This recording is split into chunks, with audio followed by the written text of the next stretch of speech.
Before we get started, does anyone want to get out?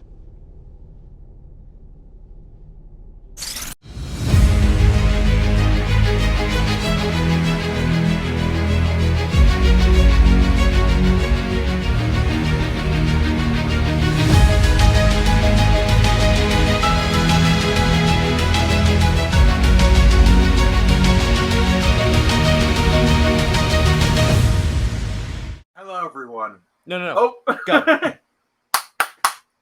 Hello, everyone. Welcome to this week's episode of Avatar Rewatch. Today, we happen to have an Avatarless episode.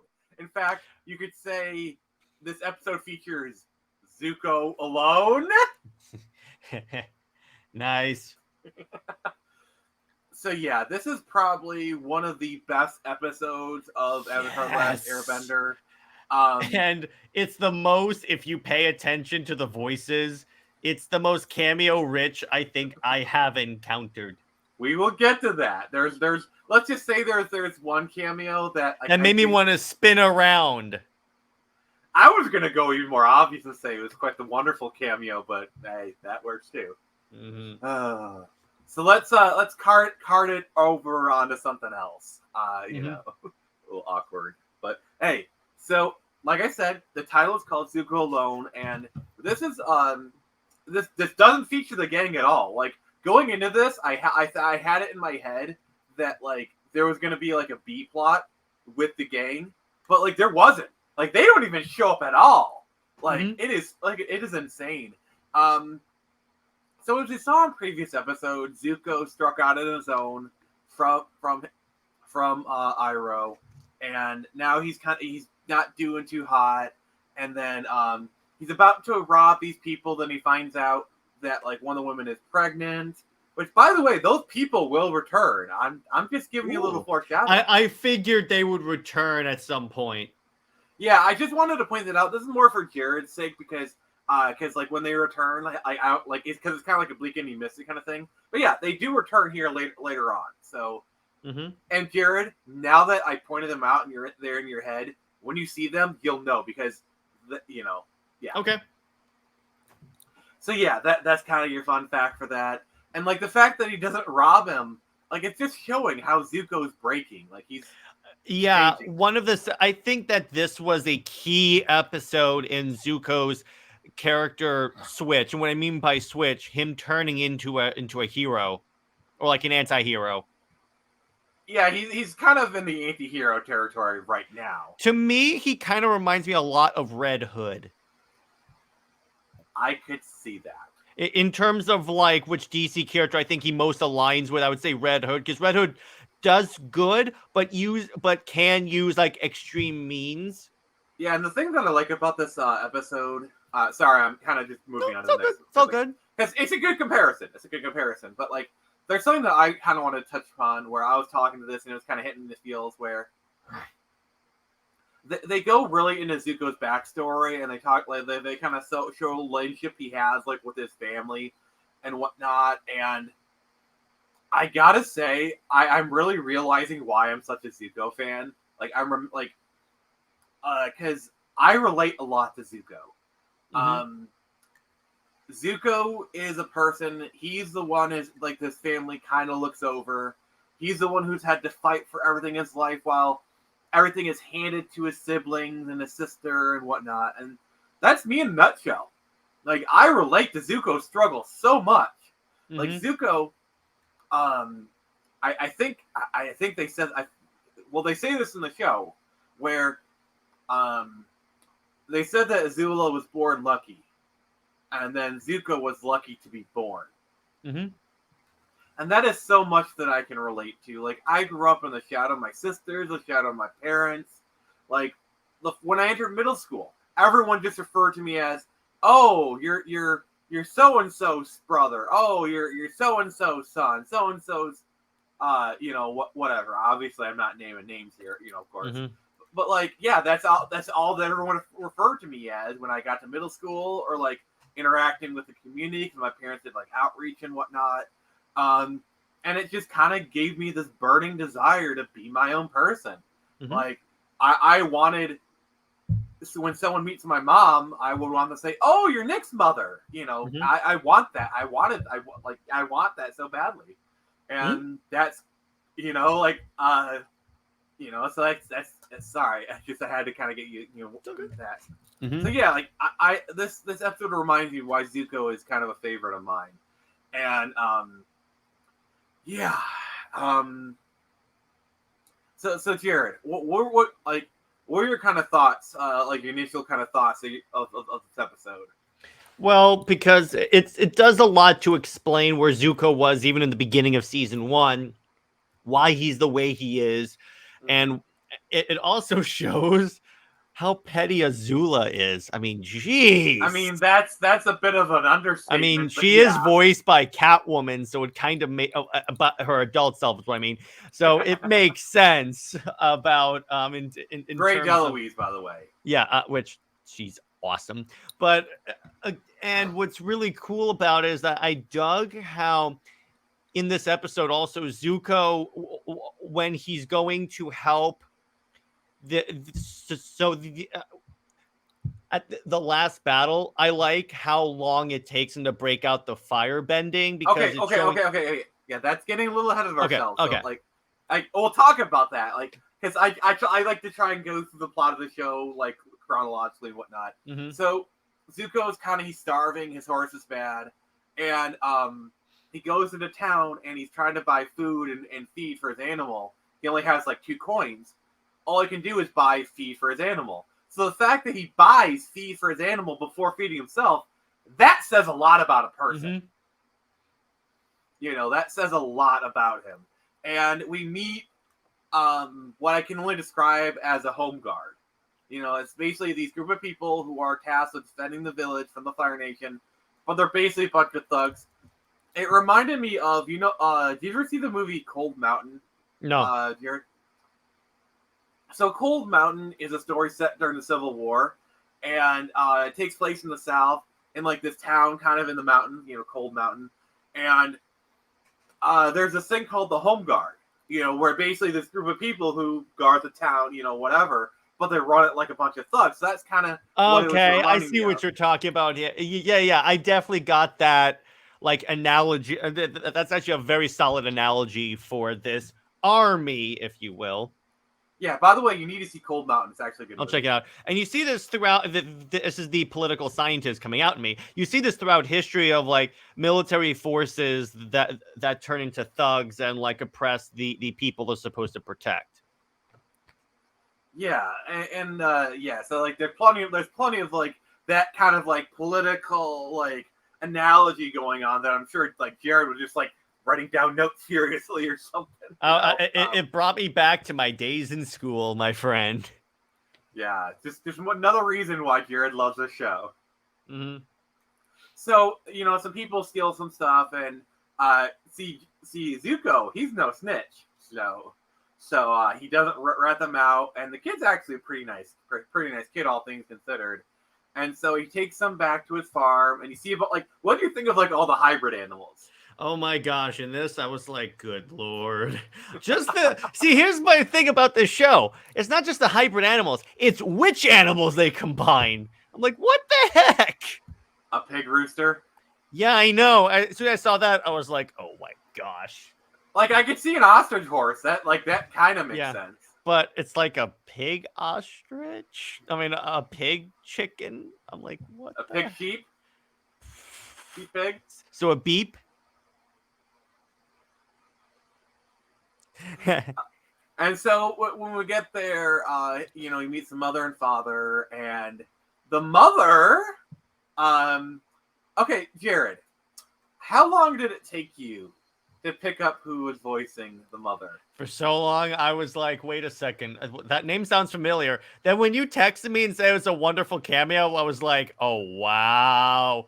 For those of you that don't know who she is, she's voiced by Susan Eisenberg, a.k.a. the DCAU Wonder Woman. Talk about bringing the show #full circle. I was wondering when you were going to say that. There you go. Because for those of you that don't know, Nick and I on my channel do a Justice League rewatch of the Justice League animated show. So it just brings it right back. And so it's so funny seeing all my favorite voice actors in like early in their career. So I'm like, oh wow.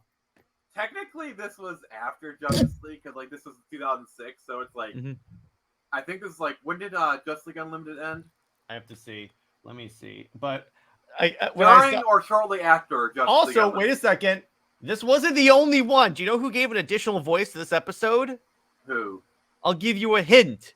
They call them the Bad Batch. D. frickin' Bradley Baker. And that guy is just like in everything. Here's one that I immediately recognized. Mark Hamill as Ozai. Well, we did see him in. He is Ozai. He does voice No, Ozai. I know. It's just I have to point that out because that's one that I just get instantly because I just keep thinking of Joker. Also, you notice how they're still not showing Ozai's face? I like that. You see like shots of him, but but you don't actually see his face. I like that a lot. You will not see Ozai's face in book 2. Really? That's cool. Justice League Unlimited ended in 2006. So the year it ended. So yeah, pretty much. So yeah. Okay. But yeah, this is real. That's very wonderful. I really appreciate that. Wait a second. She marries a farmer. So in this way, you could say that this show promotes a super wonder argument. There you go. As soon as I took my glasses off, you're like, oh no, he's gonna do something. Yeah, I was like, he's either gonna leave or do something. But I was like, yes, that's payback for last week when you broke me on this freaking Wonder Bat. But there you go. All right, you did the exact same thing I did last week, so there you go. But seriously, it's very refreshing to hear her voice because she has that warm, friendly voice, which I guess works because she's played Wonder Woman and this warm mom. So I'm like, okay, this works. I like that. So yeah, he stays there for like probably like a night or two or something. He does some work. The kid takes his swords and starts practicing. He kind of shows them a thing or two. It's like, oh, Zuko, you could actually have a home here. It's like this is what I love about this show. It gives you the hope. And then as you'll see later, it takes it away. Well, it's kind of funny. This episode also kind of reminded me of that one episode of Mandalorian when he protects that town from those roving bands of pirates and they give him the offer to stay. So I'm like, okay, this is really cool. Which yeah. Like let's just kind of cut it. Like this is a Western. This episode. This is a Western. This 100%. They even have later he walks into town. You see like the sun's behind him. It's basically like a duel. You could literally go. Dun dun dun dun dun dun dun dun dun dun. I had to. This is the way. Why do I feel like I'm gonna edit that shot with like Man with No Name and you're just gonna put Mandalorian and we're both gonna post it? Yeah. By the way, real quick, I want to play a clip of mine on here just because I mentioned Mandalorian. This is the way. This is the way. This is the way. This is the way.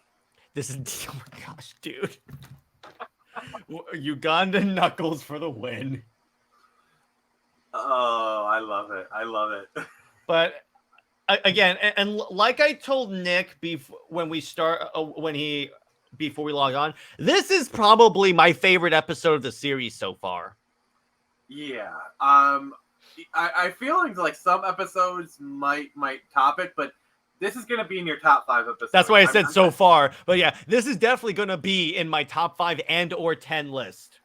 By the way, I think after we finish this rewatch, I think we should do an episode of like our top, like going over like our top 5 episodes, just before we move on to like the next series or whatnot. I think that's a good idea. We'll probably have a couple episodes. We'll probably do like a full series overview and then like top 5 or whatever, because you got to kind of milk that a little bit. Now, another thing that I wanted to bring up, something I noticed was Zuko's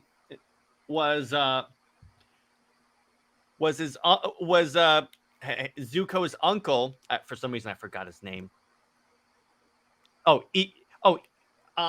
Iro. So anyway. Oh, okay. Get the frick out. Get the frick out of here. So anyway, what I wanted. Iroh. All right, Iroh. What's interesting here? It gives a little bit of context to why Iroh was so protective of Zuko in the earlier in the series, because if you notice, his son dies in combat.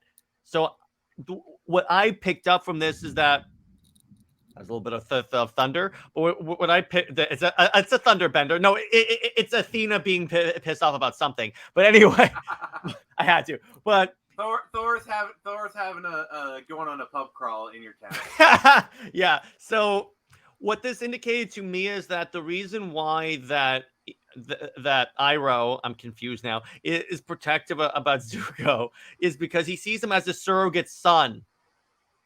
Yeah, I think they said as much in the season 1 finale. I can't remember if they did say that, but I know they say it at some point. Let me put it this way: if they did earlier, I missed it. But immediately when I heard that the son died, I was like, "Oh, that is so interesting." Yeah, trust me. And there will be a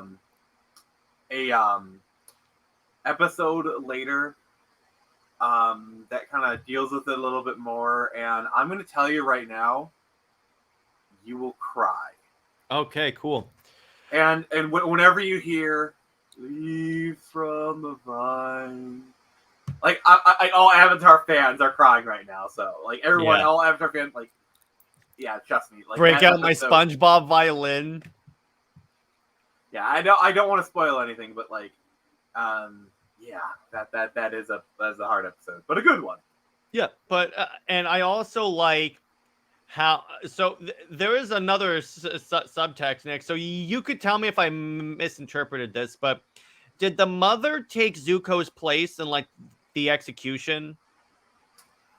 Yes, actually. Yeah, I immediately I noticed that because when the mother says, I would do anything for you, right? And I was like, and then she's not around anymore, and I'm like, oh. Yeah, they will expand upon that as the series goes on. I don't want to like go into like the details, but yes, you did get the inferred the implication. Yes, you did get the implication correctly. Yeah, good, because I was like that was blaring right in my head right now. I do want to point out, because they're kind of in this section, that this is the first time you'll hear "Zula always lies, Zula always lies." Which, by the way, because I like the clickbait, I'm actually gonna like the thumbnail image is gonna say, "Did she lie?" You could also title the episode. You could also title the episode "Selena always lies." Okay, yeah, it's a little too niche, but all right. But yeah, but it's just like one of those like, does he know kind of things. Like, it's just. I like that. But yeah, so that flashback is just crazy. Also, like, we kind of get like a window of Iroh before he got humbled, like talking about burning Ba Sing Se to the ground and whatnot. Like, yeah, like to quote Into the Spider-Verse, Lu 10 is his canon event. Yeah, I detected that he what probably happened is that his son died, and seemingly for nothing, and he was probably like, "Why am I doing this?" Yeah. Basically, I gotta say, outside the memes, canon event is actually a really good honestly, kind of term, and I hope it actually kind of becomes mainstream. But like, so yeah, Lu 10 dying is basically Iroh's canon event, and it forces him on a whole character arc and whatnot. So yeah. Yeah, and really interesting where he gave Iroh gave Zuko a knife and then Azula a doll. You could read that like many different ways. The way that I choose to read it is he knows Zuko, but like he's now really connected with Azula, so he just gives them what girls think they want, kind of thing. Like obviously you can do more malicious readings of that if you want, but you could turn it into like misogynism and stuff. Yeah. I was trying to like keep those words out of it, but yeah. so basically, Zuko's about to leave, and she gives I love how the mother kind of gives him oh, here, take this little meal for the road. It's oh, so funny. But then the home guard shows up, and that's just what I'm gonna call him, just because. Yeah, that's fine. And they show up and inform him that the son's probably dead, and but Zuko kind of intercedes, and they walk away and whatnot, and Zuko's I'm not gonna deal with this. Then later on in the episode, the mother shows up in her cart. She tries to track him down. Apparently, they took the little kid, and they're threatening him to enlist him in the army or whatnot. So Zuko goes full man with no name and just rolls in the village. And I'm sorry, but this is really a Batman moment. This is a total Batman kind of moment. Yeah. Where he's fighting the home guard and he basically destroys all of them with ease, but the other guy starts using his earthbending. With the I love this is one of my favorite action scenes because I loved how he used the hammers to bring up the rocks and he was throwing them at. This was such an inventive way of using their powers in a fight. Yeah, that's really the hallmark of Avatar is the creative uses of bending. You'll see it you see it all over the place, really. Mm-hmm. But yeah, and Zuko's actually doing not too bad going up against this, but it's just too much. But going back to what I said at the beginning of this episode, one of the things that I liked about this fight, you can tell Zuko is trying to hide the fact that he's a firebender, and he tries his very, very hardest to not use his powers in this fight until it's the last resort. Yeah, and I will have one criticism for this moment. It's a good moment. So he unleashes his firebending. They're all scared of him or whatnot. But then he just totally reveals he is literally the heir to the throne, the prince of the Fire Nation. I get using your firebending. I get that moment, but why reveal you're literally the Fire Lord's son? I could see them mistrusting him because he's a firebender, but it wouldn't have been that bad had he just, because as far as they knew, he could have just been a Fire Nation soldier who went rogue or something like that. He could have been I saw what was happening to all these people. I couldn't do it anymore. Mm-hmm. It might be mistrusting, but that's a very plausible story. He could have very well done that, And then as soon as they find out who he's the son of, the entire town goes straight up. Which, by the way, Ryan Johnson, I hope you're listening because this is how you subvert expectations. Why did you say that name? I deserve that, but I don't. You deserve that, dude. How dare you invoke that name? But I'm invoking it to insult him. No, but still.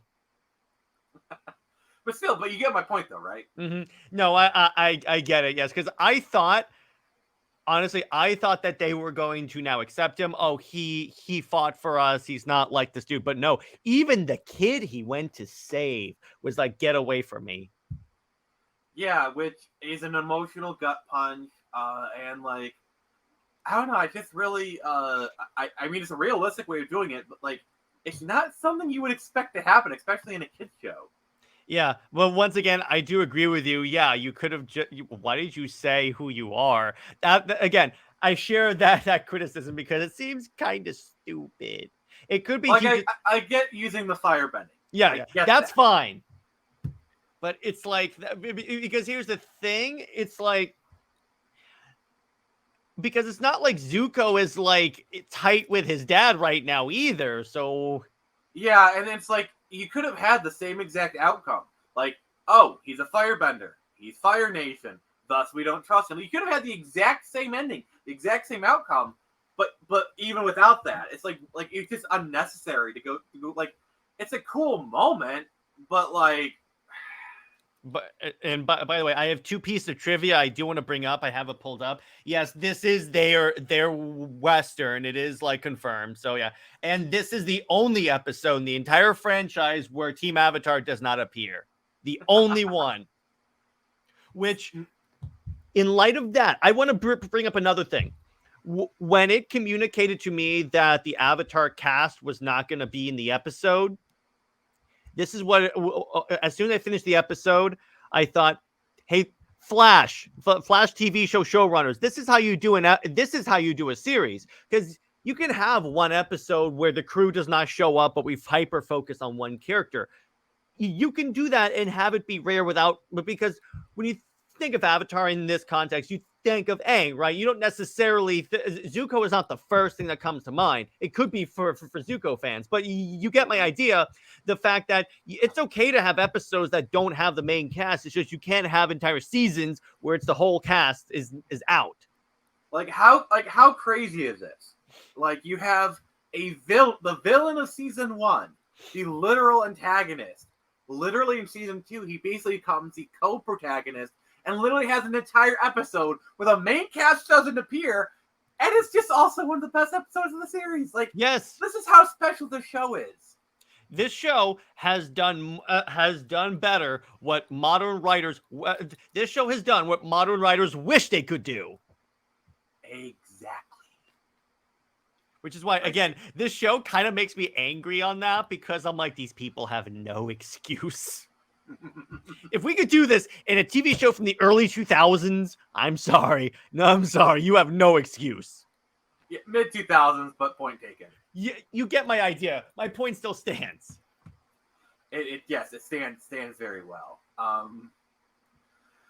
So yeah, that kind of takes us to the end of the episode, and next up we got the chase, which is a really good one. This one's going to focusing on Team Avatar. I don't think Zuko appears, but yeah, the chase is a really good episode. And I'm telling you right now, in terms of my rating of this episode, 10 out of 10.